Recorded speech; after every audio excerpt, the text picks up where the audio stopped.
mitangi Bugande ho gatoya wagiye wijyanye nari nyifite ye nta mikino nabaga mfite mediko nabonaga ameze nk'utazaga wari ubizi ko Meddy atazagaruka wagira basohora lyrics kandi twarashutinze nanjye kandi aranshimisha cyane umva nk'iyo nkubwira nk'iyino umva nka hano arisarisha agiye muri université uko intebe yo muri université mera bachelor warayirangije bachelor degree ntago ubuse urumva wenda nakubwira yuko nshaka kuza gutumira rimwe na masters ntago ndi bugusubize ngo byagenze gutya na gutya ariko menye ko nagiye wagezeyo nagezeyo kayise ubusanga nyine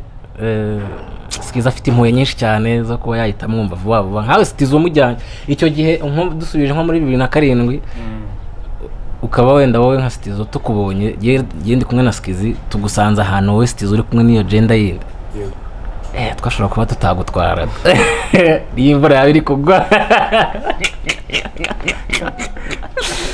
ako ni nabyo ladies first.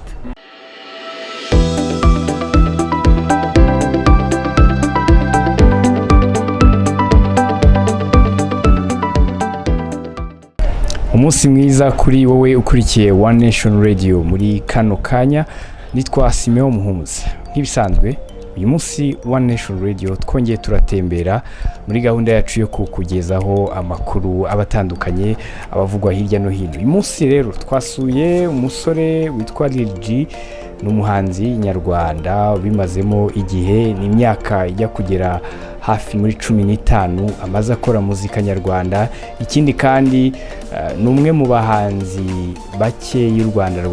bagize amahirwe yo gutangira muzika yabo bake batoya cyane. Ku myaka 13 Lil-G yari umuhanzi. Uyu munsi nka One Nation Radio twifuje kujya kuganira nawe kugira ngo adusangize amateka yo muri biriya bihe atangira muzika akiri umwana kugeza amagingo ya byari bimeze bite, challenges zari zihe, niko kwerekeza aho atuye mu mujyi wa Kigali kugira ngo tuganire nawe. Tugusabye gukomeza gukora subscribe, like na comment kuri iyi channel yacu kugira ngo ubashe kudusangiza ibitekerezo bitandukanye byaho uherereye. Mu kanya turagaruka dutangira ikiganiro na Lil-G.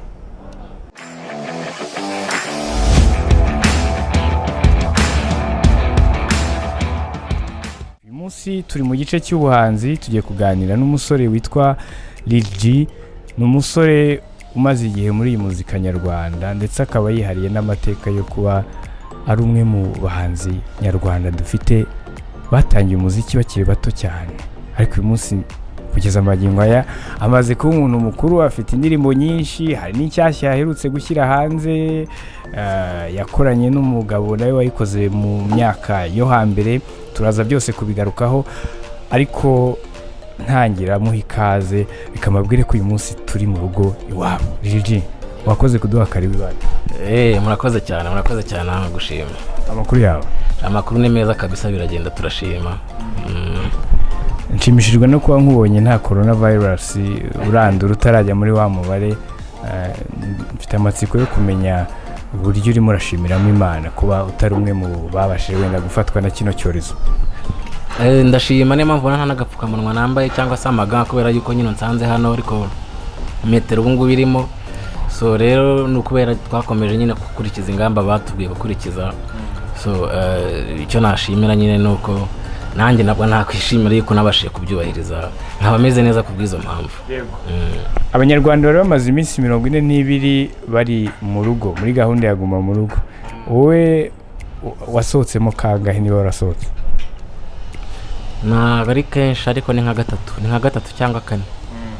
Wari ugiye he? Ngiye kugura nyine ibintu by'ibanze byangombwa. Nk'ibiki twumve niba koko ibyo bintu byari bigejeje ahantu ho gusohoka, ko bavuga ko umuntu asohoka akava mu rugo ari ngombwa. Biribwa, binyobwa, ibintu nk'ibyo ngibyo. Nta by'ubuvuzi bw'ibanze kubera yuko nta bibazo genda agira. Hanyuma rero uyu munsi none tuvuganiraho, umuntu yakwibaza ati Lil-G umuntu aza kera akiri umwana mutoya nk'uko natangiye mbibwira abantu kugeza uyu munsi wa none warakuze uri mukuru umaze kuba umuntu w'umugabo umaze gukora indirimbo nyinshi umuntu yavuga ko muzika yawe imyaka igiye kuba ingahe? Ko ari myinshi man, kuva muri 2008 na 7 nako iri hafi kuzura 15. Urumva ni myinshi cyane. Ni irihe somo rikomeye umaze kwigira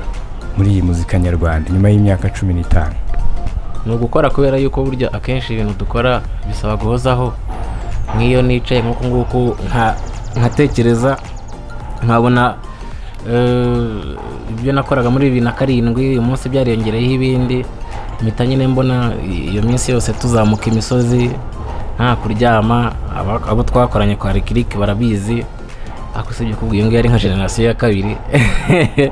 Ubundi twararaga je na Miss Jojo na KGB cyane Skizzy.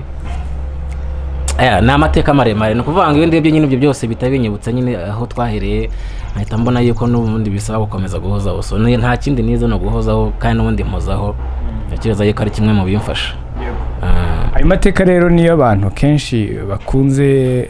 no kwibaza cyangwa kwifuza kumenya kugira ngo bumve aho umuntu yavuye. Abari maremare ntabwo uyu munsi twayasoza, ariko turaza kuyagarukaho gakeya kugira ngo abantu bibuke ibihe waciye mu kiragihe abantu bakubona gukira umwana mutoya cyane, ariko muziki ukawukora kandi ugakunda, ukabona abantu baragukunze. Ntabwo byagucenjingaga muri kiragihe ngo wumve bikujennye kuba abantu bari kukubona kuri umwana mutoya cyane? Nta kibazo byaguteraga muri kiragihe? Nta kidasanzwe ariko nyine n'ubundi ntabwo byabura challenge kuko nari umunyeshuri. Urumva nabaga mfite umwanya w'amasomo n'uwa studio n'uwa promotion n'ibiki, so urumva n'akazi. Ni ukuvuga ngo ni ibintu byabaga bitoroshye, ariko kubera yuko nyine umuntu yabaga azi icyo ashaka akabikora, ntekereza yuko ari na bimwe mu bintu nishimira kuko iyo ndebye wa mugani ahantu ibintu byahereye dufite inshingano nyinshi cyane kugeza uyu munsi, mbona yuko ni ibintu byo kwishimira kubera ko byari ibintu bitoroshye. Ukoze umuziki uri kumwe n'itsinda icyo gihe ryari rizwi cyane KGB, muri kujyana muri studio. Uyu munsi ntabwo rigihari, ariko yewe n'umwe muri bo ntabwo akiri kuri iyi si y'abazima, yaratabarutse. Ariko ni biki kenshi ujya wibuka kuri KGB yo muri kiragihe nk'abantu mwabanye mwakoranaga kenshi muri studio cyangwa mu bitaramo? KGB bari abantu bazi gushakisha cyane, ariko cyane Skizzy. Skizzy buriya ni papa mutigita. Gute? Skizzy twabaga rumva ubundi uzumva arasharamye, uzumva amakana gatangira ngo radio urayekaza ako kana. Ako kana Skizzy wagiye bagashyiramo ngo kugira ngo azajye amenya indirimbo yasohoye n'iyatasohoye. Biri mu bintu nibukiraho KGB. MYP na Henry bo babaga bibereye Gikondo mu PlayStation, ariko Skizzy yabaga bari imihanda. Icyo kintu nyine kimwe nibukira kuri KGB, ariko cyane Skizzy akajya kumanika fiche yavuye muri studio nk'umunyamakuru, ubundi agahita ajya gukina muri CFM muri studio hari makina mecer nabo twahuriragamo. Skizzy ahubwo sinzi ukuntu byaje, ariko ntacyo buriya wenda umuntu aravuga ati reka ngere aho ngaho mpindure step runaka, ariko kabisa nicyo kintu nibukira kuri KGB. MYP yacishaga makeya, yikundira nyine kuririmba. Henry nawe yambwiye ati ariko indirimbo yagize uko yabaye ya mbere, ngo ariko ni Skizzy yagize ya mbere. Henry ndaramukumbura cyane. N'umuntu nibukiraho nyine izo mbaraga, nuko nyine iminsi igenda nyine hinduka kagenda izana n'ibyaye, ariko ntabwo bibuza yuko tubahorana ku mutima. Ikindi nibuka nanone nuko nabaga ngiye ubwo numva nje muri interview Skizzy yantumiye. Mbere yuko urumva nkinjira, mbere yuko ngera muri studio nyine ndi wowe ndanandika nko akunda ndika mu gitabo, nkajya kumva nkumva nyine hagiyemo warukurahe. Abajya mate wamubise umusaza nyine se n'ubyumva nyine nyine uyisumenye uri muri studio nyine. Skizzy promotion yaho ntabwo yigeze ayiryamasha. Baya nicyo kintu nanone nibukira kuri KGB, ariko cyane Skizzy. Ikindi kintu nanone akunda nyine Skizzy, aba bantu nyine tudasa urababona, abantu nyine tuba baramusenga. n'abakobwa b'igitsina gore kuki ushaka ko mbivuga cyane abantu nyine tudahuje gender uba usanga nyine Skizzy afite impuhwe nyinshi cyane zo kuba yahita mwumva vuba vuba nkawe Skizzy umujyanye icyo gihe dusubije nko muri 2007 ukaba wenda wowe nka Skizzy tukubonye yindi kumwe na Skizzy tugusanze ahantu wowe Skizzy uri kumwe n'iyo gender yindi twashobora kuba tutagutwara iyi mvura yawe iri kugwa ariko ni nabyo ladies first uvuga ko Skizzy we yayitangiye mbere y'uko na leta itangira kuyikangurira abantu kubishyira mu bikorwa. Iriya agenda Skizzy yarayubashye kuva kera kabisa niyo wambwiraga atari kuribuka ko mu gitabo Samusoni ibintu atereka ariko mwagiye mu abantu babibarutse ariko hanyuma Miss Jojo rero we Miss Jojo we yari umuntu umeze ute muri kiriya gihe mu gikorano? Nibyo ndi kubwira ariko Miss Jojo we ntabwo twakunze kubonana cyane twahuraga nje wasohotse ni ukuvuga ngo JP muri studio yabaga afite gahunda ukuntu iteye tukahura we na nyenje nko gukora inda club bamaze gukora tukabyine urayizi iyo ndirimbo so ubundi tugahurira mu bitaramo cyangwa se tugahura no muri Salax niho Salax ya mbere yanatwaye niho twabashije kumarana umwanya muremure cyane wasanga ari umuntu uri curious cyane kubona ibintu atasanzwe azi ni ukuvuga Miss Jojo muramuzi ko yaje nko muri za 2005 ariko guhita abona nyine umusore nkanjye w'imyaka 13 icyo gihe urumva nyine atasobanukirwa uburyo nje nkahita ntwara ibihembo ugasanga nyine amushaka kumenya ibintu byinshi cyane what inspired you ibintu nk'ibyo ngibyo so ntekereza yuko ari n'ikintu cyiza nkuko nari ndombi kubwira burya iyo gender nk'izo ngizo uretse izo blague za Skizzy mugize ukuntu muhuza imbaraga yaba muri studio mugatera inzenya yakundaga nayo guteraganya cyane batavuga batumva mvuga gutyo wenda kumva wenda ngo nta gakiriho arahari ariko nyine ndahindurira uruhendo rw'imikorere so rero ni icyo ngicyo Miss Jojo we namwibukiraho cyane Rafiki nawe icyo gihe yari ahari Rafiki coga yarameze ati Rafiki rero Rafiki n'uyu munsi niko ni nka kera ntago yakundaga kuvuga cyane nawe ariko kuri stage agasaro ntago twabaga tuza ahantu avuye ariko na stage yayikoraga neza ntago muzana avuye ntago mwabaga muri kumwe se none se ko backstage zaba zitandukanye Rafiki yabaga yari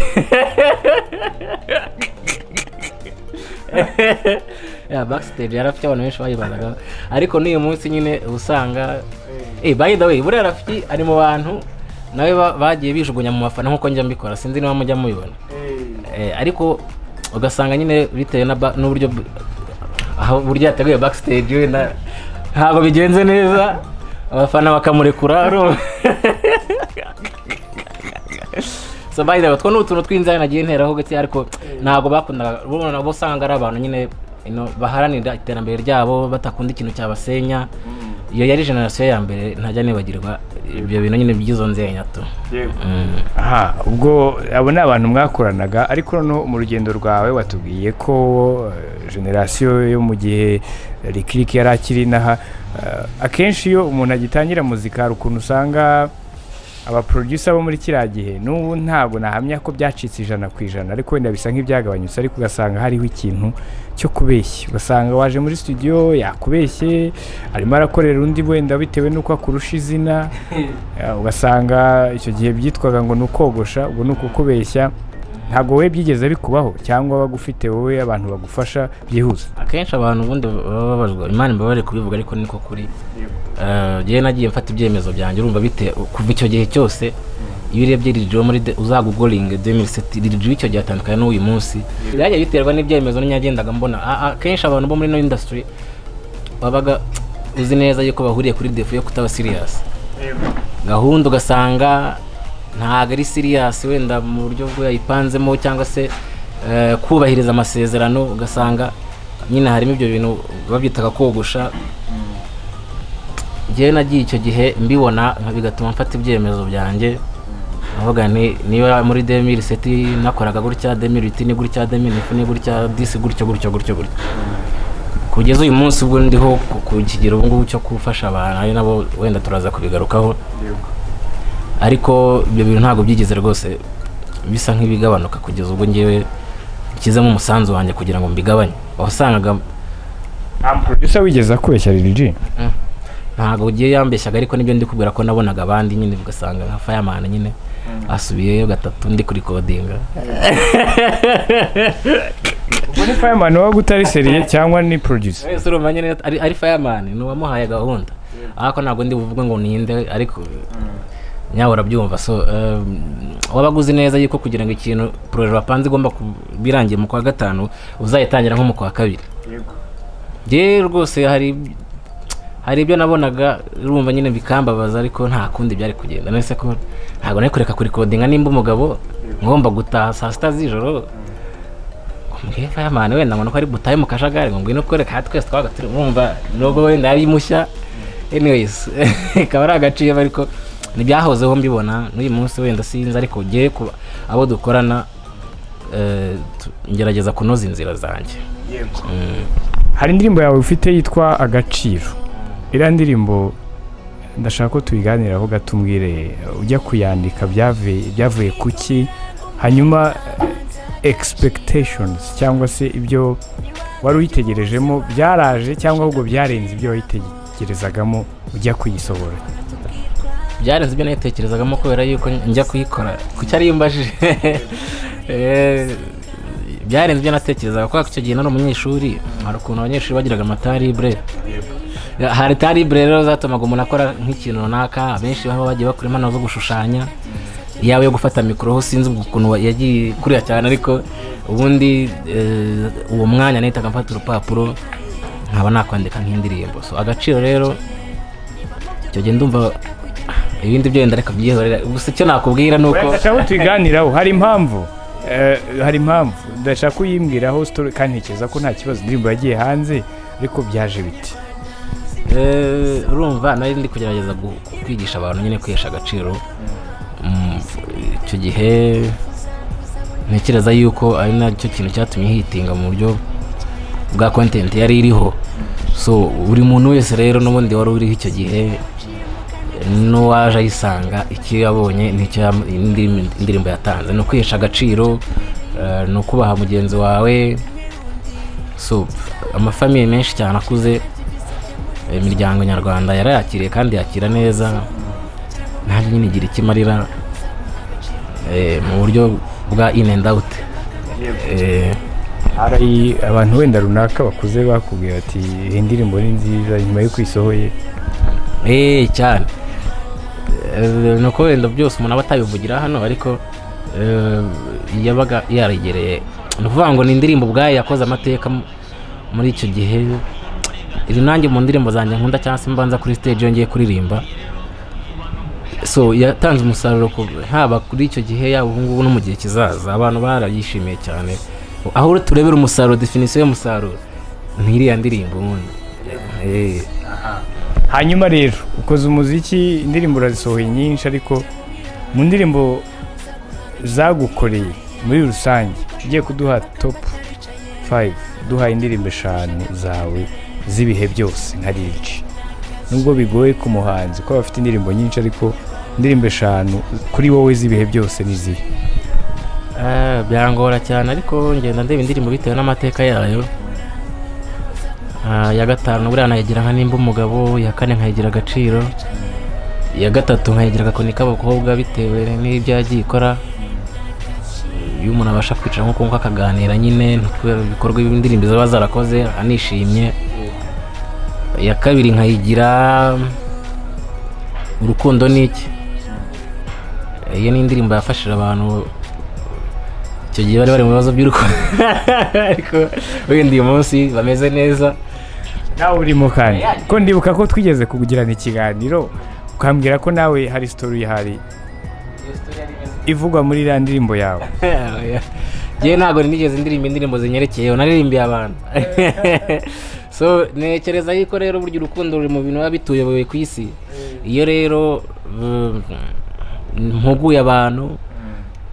agasobanukirwa icyo urukundo ari cyo n'impamvu yababaye ariko noneho akamenya aho ajya nuko abaza aho avuye kubera iyo ndirimbo so yatanze umusaruro ku bantu bakundanaga icyo gihe hari n'abajya bampamagara bakambwira ati tumeze neza twarasobanukiwe yuko tugomba barasubirana bamera neza indirimbo yatanze umusaruro mu rukundo yere nk'umuntu uririmbira sosiyete ndabireba nkishima iya mbere rero nkayigira iyo mfite ubu ngubu nshya yitwa inyanja ariko harimo na bonus track hari n'indi yitwa impa ivuga ngo abantu benshi nyine baravuze ati indirimbo ifite ibintu biririmba ariko burya iyo umuntu ashatse kumva ibintu utaririmbye ubwo nyine sinzi ahantu mayindi biri ariko twe tuba twaririmbye ikintu umuntu agomba kumva naririmbye nti iyo nkureba muri ako kenda ntitanjugumira umutima ukadunda nkumva wampa biro byoha ku gice cy'umutima nabindi sinsakano hendra sembera emera nyegera urumva ibintu nk'ibyo iyo nkubonye hagati y'ibiti bibiri mpita numva twakwigumira yiwe babiri kuko mbyinisha umanuka no ku mubiri urumva nshobora kubajya mu rukundo ntabwo ndibuvuge sitati yanjye nonaha ariko nkaba nabyinana na sheri wanjye ndaduhagaze nko hagati ahantu nka hariya urumva n'amazi menshi cyane wenda bitewe n'akavura kaba kariho na season dore tugiye kuva nk'ituma twinjire mu menshi so rero iyo ugiye ku-interpreting ibintu umuntu atabivuze ntago nta kintu navuga yuko wenda bumvisha nashatse kuvuga ariko nayishyira muri bonus track nayo hanyuma kugeza amagingo aya ngaya rero muzika twavuga ko ari ikihe kintu kugeza umunsi wa none muri Mata 2020 imaze kukubyarira nka Lil-G wishimira cyane iyo abantu bambaje icyo kibazo mbura ukuntu ngisubiza bitewe nuko uretse nanjye n'umuntu wari wese uri hano ku muhanda hari icyo ariho gaining so je rero no wamufashije kuba yajya ku muhanda agakora binyuze mu bihangano byanjye urumva it multiplied by 4 so amikoro nyine yarazamutse nicyo navuga ngira experience yo gutravelinga no kumenya ibintu niyo mbasha kufansa neza gutya nyambara marike igezweho sendera taguze ni blague dukunda gusererezanya nuko nyine mbikesha umuziki nakoze hanyuma rero Lil-G ngewe nzi muzi afite studio yawe iracyahari nicyo kibazo n'ubundi abantu barakimbaza cyane nkabwira n'ubundi round music nta naho izajya kabisa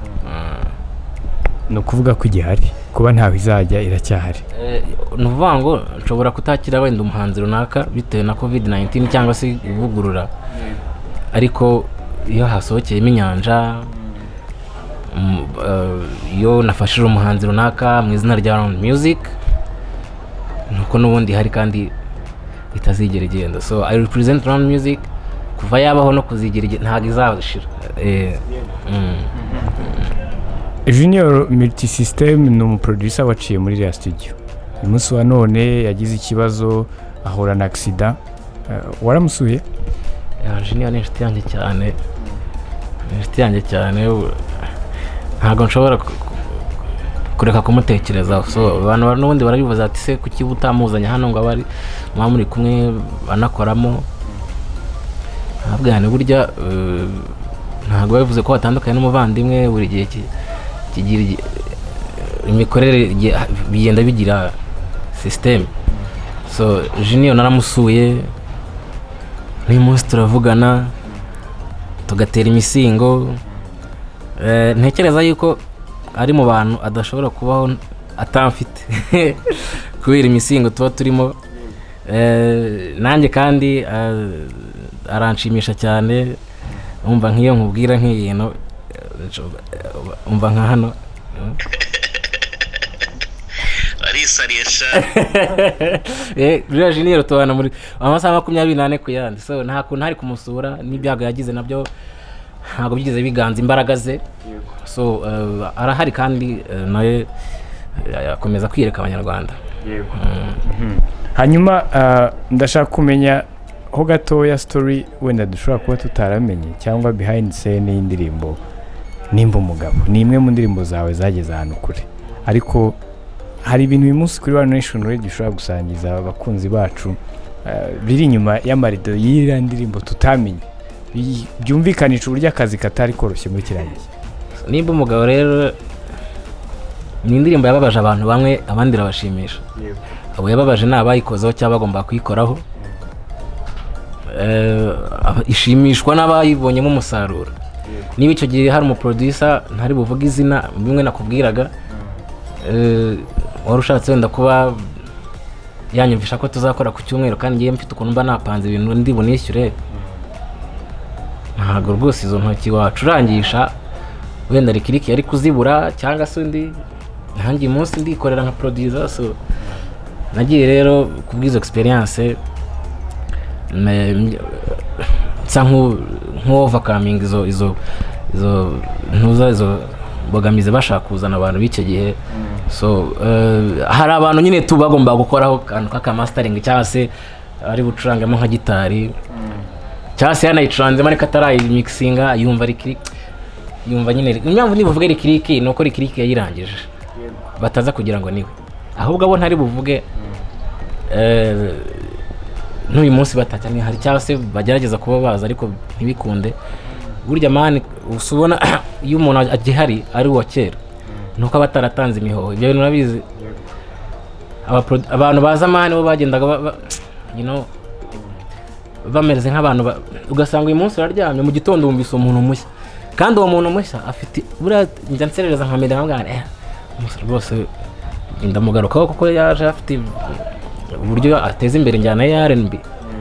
ngana, ariko musa waje ufite agahinda kabisa. Ntabwo rero ushobora gufata uwo muntu uje uwo munsi ngo umugeranye n'undi muntu wumva yuko afite indirimbo imaze amezi abiri kuri radio. Ibyo bintu byari ibintu bya kera cyane, abantu bagendaga wenda batangamo imihoho, ugasanga niba dufite abahanzi bashya ugerageza kuvuga ngo bakugize amateka, nuko nyine wasigajwe inyuma nayo bitewe nuko utakomeje gukora. So ntibabyumve nabi nk'ibyo kiye nyine umuntu ugasanga arabwira ati nzatuzabona ejo hagera ibiki wapi, akajya kumva ku indirimbo murenze ati yes to premiere nzu muzika ati akaba arahamagaye kiye hari n'abagore za telefone zize zimwe nayiranze kubivuga ati sinibiki ntibikise ibindi kumva ntinibyo tunese ntago ari yayindi dufite. Icyo gihe umuntu yakoraga indirimbo akayishyira kuri CD, ntago arimwe naguhaye se kuri CD ngo ujye kurepeta. None tunese ntago twari kuza recording waraboneze no kuvuga ko tubi summarizinze uwagomba wayitangiye se wayirangije kuko atabonetse cyane rwose n'uyu munsi rwose amenya aryama kabirota. Hanyuma igitekerezo cyo kuvuga tereka nkorane na Meddy ntabwo yakugoye muri kiriya gihe? Ariko ngo aratese Meddy yarakiza akeneye guhura n'abantu kandi nabo bagasharinga experience. Yari umuhanga afite indirimbo yitwa Amayobera, Isurambona. Buriya Meddy iyo mugezeho abantu bashaka no kubimbazaho cyane kuko niyo collab yonyine yasize akoze imbere ko ajya muri Amerika. So Meddy ndamwubaha bitewe nuko nyine yaje afite agahinda. No tujye muri biri positive ariko tukiri kuri ya ndirimbo. Muri shooting ntago byagoranye? Muri video nta kidasanzwe. Umusore twaga Kutave yadushutinze nko muri 2008 kwa munane gutyo. Kutave nawe azana izo ngizo navugaga. Ndagenda njya kuri studio ntwara cassette. Mitangi Bugande ho gatoya. Wagiye wijyanye? Nari nyifite. Nta mikino nabaga mfite. Meddy ko nabonaga ameze nk'utazaga. Warubizi ko Meddy atazagaruka? Wagira basohora lyrics kandi twarashutinze. Lil-G mu byo nkora byose ndi number 1. Bibutsa ibishoko by'ubu bitesha uburere, uzakurute nta mutima na ni blague nkunda gutera izenya. Ariko nyire nagarukanye cassette no muri restaurant Bugande bampaga amatoki cassette yanjye iri hano. Faizo nyine nawe akagerageza kureba ukuntu agenda yigutuna twemvanta. Ntago ngiye undi nkunda guteza impano mbere nshya. Faizo nawe yari mushya ubona yagendanaga ikintu cy'igikamera kimeze nk'imari urakizi cya kindi kinini gutya yazaga muri KBS agifite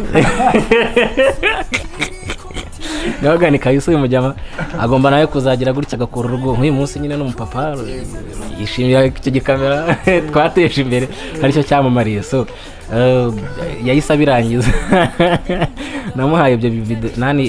ayo mashusho yose harimo ibyo twari twarashutinze icyo gihe byose arabiteranya ibyari ibintu icyo gihe twashutinga ku ma background byari tagaragaraga neza abigira byiza ngo icyo gihe kwa gushutingira ku ntoza kuri background najya kubona ukabona nk'ugutwe ntabwo kuriho bitewe nuko itara ryakuganje nyamagana ko Faizo ihangana Faizo naka akongera agasubira ariko indirimbo isohoka imeze neza ndibuka yuko icyo gihe nahitwaye kuri televiziyo Rwanda twatwaraga indirimbo ku makasete wanditseho iminota indirimbo peto ngabashya ntabyo bazi ngabo ahita yohereza kuri email ariko icyo gihe twandikaga amabaro akugira n'umustar ntabwo nandikaga ariko habaga hariho iminota indirimbo iri bumare n'iki filime ya televiziyo Rwanda yuko yadufashije icyo gihe guteza imbere ibihangano kwayo batabaho yo batakiramo izo mbaraga ntago izi mbaraga mubona ziba zarabaye so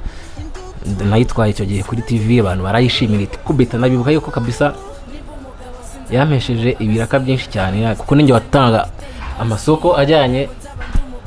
n'indirimbo zo kurwanya malaria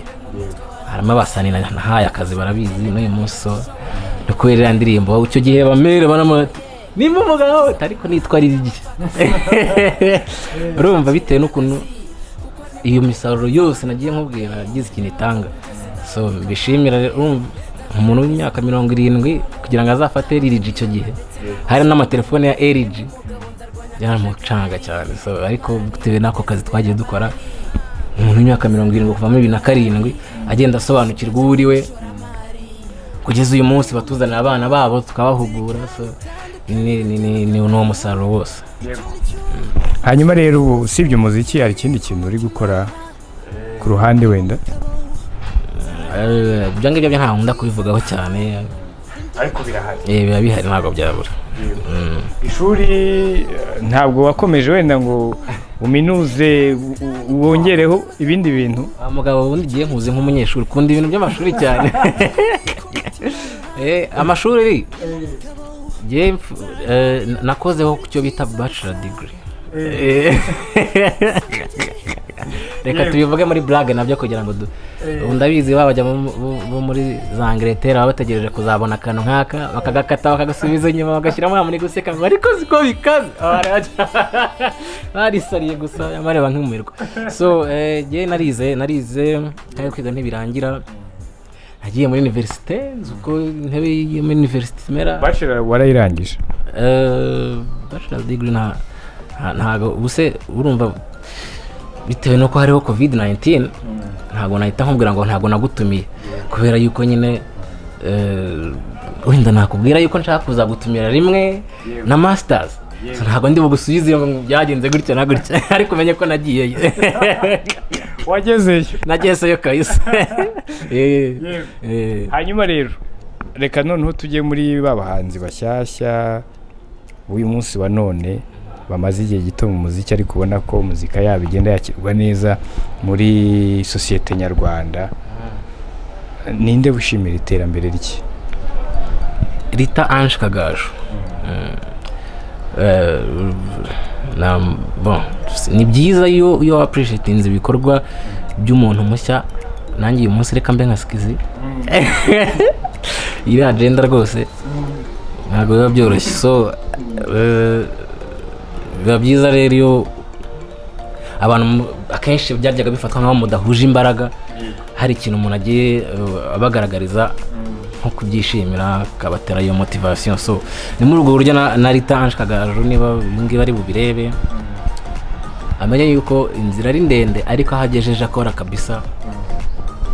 nituhura nzamuha promo hanyuma rero muri hip hop nk'injyana ukoraho ninde ubona muri iyi minsi birimo neza kugeza umunsi wa none Jye ntabwo nkora hip hop gusa nkora injyana zose ariko nta muhanzi kabisa navuga yuko uri kurapa JC twamukubitiye I'm back ngira ngo n'ubundi azakomeza ziture ariko biragerageza kubifatanya wenda nazanga wenda nagiye mvuga ariko rawudi muntu ndabona kabisa ubundi muri 2017 hariho injyana ya rap pe na R&B noneho nyuma yaho ya mihoho nagiye mvuga iratangwa hahita haza afrobeat nayo igera ngaho ariko muzika nakoza cyane nibwo haje abana buri muntu wese ujya kujya ngo nkahita mera hasi no mwamwasi kadeshiro something like this ntabwo irangira rwose nyikunda pe ntabwo ujya uteganya nayo kuyijyamo ngo dukorere akantu kamwe kuri amafaranga ngiye nko nkora business nagukubitira trap rwose ariko ntabwo nyikunda. Hanyuma rero reka tugana ku musozo ariko reka twigire ku ndirimbo yawe uherutse gushyira hanze nta minsi ibiri irashira ndumva igiye hanze ni indirimbo yawe nshyashya wasubiranyemo niba ntibeshye na John ni indirimbo wise Inyanja byaje bite kugira ngo utekereze utariko iyi ndirimbo wayisubiramo di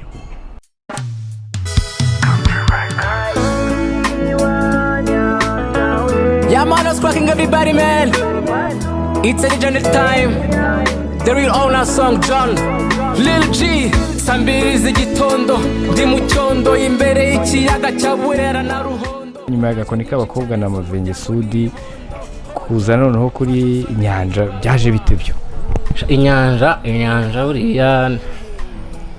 bon banze naba mu present uwo mutipe yitwa John aho hano ndi ari gufashwa nanjye ubundi manager we hakabaho nuriya ngo nabanje kubabwira muri Canada witwa Golden Boy mufite abahanzi babiri nemeje gufasha uyu mwaka so umwaka twawujyanye deja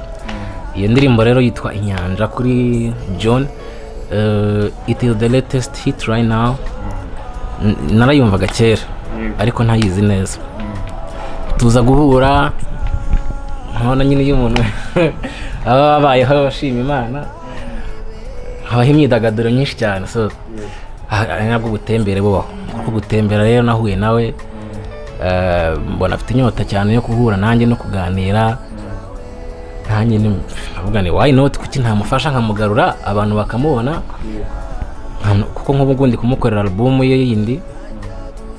so ibyo bintu rero biri mu bintu byatumye mvuga nireka nawe embracing society uyu munsi izo mbaraga zihuzwe bamubone so niyo mpamvu rero iyo Nyanja hari bakomeza banayirebe bakore like share na subscribe. Inyanja wakundagamo ubuhe murongo cyane utarayisubira harimo ngo kwanza hari gitari yatangiragamo nashatse no kwicuranga ariko nsanga urayizi nigeze no kukivugaho kare kuri radio bampamagayeho ikiboro y'abantu cyo staff cyajyaga gihabura abantu bakagira ngo ni byayo hari umukobwa n'umutega subunabita gute iyo single mom mu Kinyarwanda bamwita gute ngo ni umumama wiki udafite umugabo bivuge gutyo wenda utabana n'umugabo iyo story reka tuyihorere twivugira iby'inyanja ikiriya kiboro cyarabahaburaga cyane nashatse kugishyiramo ariko nsanga n'ubundi ntabwo kihutirwa nk'uwo murongo warumbajije arahavuga rero ngo umuryango wanjye uri hakurya y'inyanja mbona umuhengeri buri muntu wese agira umuntu akumbura tu fa kuba ufite umutima bajya mbona batera za nkuru kuri iyo bageze muri bya bindi birirwa basharinga ati wa mutipe umwe babaza umutima waharura muri bya bihugu bareba gutya ubwo wese bumva uwo mvuze kereka barakubaza umutima ati nubwo utakumbura ariko rwose ibyo byose ufite amarangamutima ufite ukuntu nibura ushobora kugira santima so rero kari akarongo kabaga kumvikana nkaho rwose John akeneye umuntu hanyuma rero uri kubona abantu uko bayakiriye bitewe urumva wongeyemo imirongo yawe nahoze nyumva kare uburyo wongeyemo imirongo kanarapamo abantu babonye bari kuyakira gute bayakiriye neza cyane kubera yuko bari bamukumbuye so no mu njyana nagerageje kwishyiramo ni njyana ikunzwe ya reggae ntabwo ndi umurasta murero kwibwira abantu duhura abafana batagira ikinyabupfura yego usanga umuntu nawe ngo yako shariri sha ngenda umuntu aba yarakoze wowe ngo Rastafari yego ni byiza peace ku barasta bose ariko ntabwo umutima wanjye arwaye ariko urumva bashobora kubivuga bitewe nuko bakubonyeho ufite Madrid. Iyi ni fashion tu ni fashion mu gitondo ushaka kujya kubona ukabona nashyizeho urupara bitewe n'ukuntu niyongoje tu ariko ntabwo ibyo ngibyo ntabikora gusa icyo nababwira nyine ni uko burya message nicyo kintu cy'ingenzi so nicyo kintu cy'ingenzi niyo mpamvu nkurikije amakomenti nagiye mbona biragaragara yuko yatanze akazi kabisa yatanze buri muntu wese wigeze gukunda John uyu munsi wongeye kuyumva bitewe nuko yayikunze biragaragara ko iyo njyana ya reggae rwose noneho yongeyemo n'undi mudiho abantu bakomeza bavuga ati kabisa ntubona umusaza ahora ari umusaza. Reka dusubire inyuma gato mu gihe cy'icyumweru cyo kwibuka jenoside yakorewe abatutsi mu Rwanda abantu bafite nimero yawe ya WhatsApp bagiye babona amavideo menshi wagiye ushyiraho ajyanye n'iki ubabwira ko urimo urabasobanurira amateka ngira ngo niko byagenze nanjye narabibonye bira bintu igitekerezo cyaje gute kugira ngo ugende ushyireho ngira ngo amavideo washyiragaho n'amadisikuru amwe yavugwaga n'abayobozi b'icyo gihe yakanguriraga abantu kwicana ahandi ugashyiraho amatariki abantu bagiye bicirwaho ariko muri rusange igitekerezo cyaje gute kugira ngo wa mugani ugende usangiza abantu amateka nk'ariya? Ni buryo uyobora neza ujyana ibintu ahantu ntabwo ndi inzobere mu bijyanye n'ibyo ngibyo cyane ariko iyo comment yo ntabwo nari kugenda ntakavuzeho so iyo uyobora abantu rero ubaganisha ahantu bashobora no kutazavuga bati twigeze kubaho aricyo kintu wifuza ubwo buyobozi ntabwo mba mbona bumeze neza so rero nabikoze ari amateka n'abasangizaga abantu babumva nyine ibintu mu matwi ariko batazi ngo byigeze kugenda gute so iyo rero nkubwiye nti uwari perezida w'icyo gihe yakoze umunsi hari abantu baba batabizi amatariki ya nyuma tugiye muri kiriya gihe mbere y'uko jenoside ibaho batazi ibintu byari muri Kigali ariko njye mba mbizi kubera ko ndi umunyamateka ntakubwira uburyo Habyarimana yagiye kwa Mobutu akamusaba kuzamuherekeza Arusha Resisi bakaza kumubwira Mobutu akamubwira ko batazajyana bitewe no kwamenya amakuru ko indege izahanuka ubundi ngo bahamagaye umugore wa Habyarimana barayimubwira ntiyabwira Habyarimana ubundi ngo bagosora kuri Meridie kumwe abantu bahagarara bari kunywa ka cocktail yabivuzeho ati hari akantu kazaba kandi ibyo bintu barabizi ko RTM radio icyo gihe yigeze kubivuga ibyo byose ni ibintu nyine bigenda iyo umwana mutoya agiye abibona asobanukirwa yuko hari umugambi mubi wateguwe so ni muri urwo rugero rero nabikozemo kugira ngo ngende mbereka yuko ibyabaye ari byateguwe ariko bitagomba kuzongera niyo message ubundi aba jeune rero batoya batari banari icyo gihe wenda mu bafite WhatsApp yawe comments nyinshi wakiriza zavugaga iki? hari abana batoya cyane babimenyereye nyine gutrekinga na za white wine ntago rero abazi aho ibyo babyeyi byo baciyemo babonaga bafite inyota cyane yo kumenya amatariki hari nk'akantu postinze mvuga uburyo Habyarimana nyine ubwo yarakoze umunsi mukuru le 5 azagenda le 6 umunsi wabaye nka le 4 gutyo sinibuka neza ugasanga nyine avuga ibyo bintu wabimenye gute nkabwa twebwe tubato amateka nyine abari amateka yarabayeho ushaka kumenya ugukomba mbiza ko nta nibidasanzwe biba biri ku gisoze hariya mu bitabo abanyamateka baba so rero babonaga nyine babyakiranye amatsiko menshi aho ukabona nyine bafite inyota yuko bazashyira umusanzu nk'urubyiruko kugira ngo ibyabaye byakozwe n'urubyiruko rw'icyo gihe bitazongera. Lil-G twaganiriye byinshi ariko mbere ko dusoza hari ubutumwa ushobora guha umuntu uwo ari we wese ugukurikiye. Radio yacu igera muri diaspora turi no kuyagura ni na televiziyo ko twafashe n'amashusho ariko hari umuntu ugukurikiye hari abo mu Rwanda hari abo mu mahanga muri rusange ni ubuhe butumwa wamuha nyuma y'ikiganiro tugiranye? Mbwiye ko mukurikirwa cyane n'abantu bo hanze no bari mu mafana banyu ubwo kandi njya mbona comment zabo rwose kuri internet kuri ibyo bintu twari tuvuze baramenye bagabanye ikintu cyo gukuza urwango hanze, bumva yuko bashobora kubikorera hariya ngo batari hano. Ibyo bintu bitanzemo ubutumwa, bagerageze babibe imbuto nziza bazatanga umusaruro w'ejo hazaza heza. Ikindi nyine bakomeze abantu